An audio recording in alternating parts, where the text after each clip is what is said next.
अस्सलामुअलैकुम दोस्तों, welcome back to our channel find Urdu. Cattle cattle का मतलब है वो पालतू जानवर जो फार्मिंग या लाइव स्टॉक पर्पस के लिए रखे जाते हैं, जैसे गायें, भैंस और बकरियां।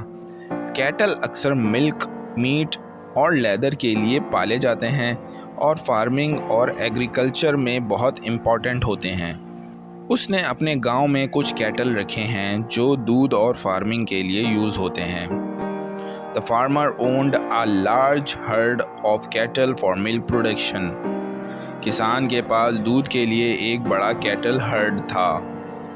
कैटल का मतलब है वो जानवर जो लाइव स्टॉक और फार्मिंग के लिए रखे जाते हैं और जो फार्मिंग में बहुत यूज़फुल होते हैं।